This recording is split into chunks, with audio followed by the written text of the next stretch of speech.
পল্লীগ্রামের আদর্শ বাড়ি বলতে যা যা বোঝায়, এই বাড়িতে সবকিছুই আছে।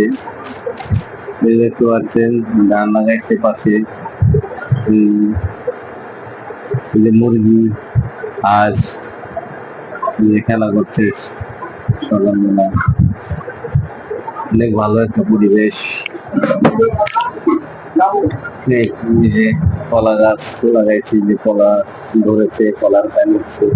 এই যে পেঁপে গাছ লাগাইছে, যে পেঁপে পেঁপে ধরছে, ধরতেছে আম। যা যা থাকার কথা মোটামুটি প্রয়োজনীয় সবকিছুই আছে। দেখেন কিভাবে লাকড়ি গুলা মানে রাখছে।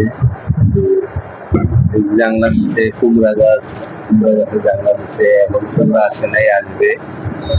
এই যে টিন গুলা কত সুন্দর করে রেখে দিয়েছে, সাজানো গুছানো একটা পরিবেশ। এই যে মুরগি বাচ্চা নিয়ে বাচ্চাদের খাওয়াচ্ছে। মুরগি, দেশি মুরগি, মোরগ, দেশি মোরগ, একদম দেশি। পেঁপে বড় হয়েছে, খাওয়ার উপযুক্ত হয়ে যাচ্ছে। গ্রাম বাংলার বড় যা থাকার কথা সবই আছে। যে মুরগি, যে হাঁস, যে হাঁস, হাঁসগুলা দেখতে পাচ্ছি অনেক সুন্দর। ঠিক আছে,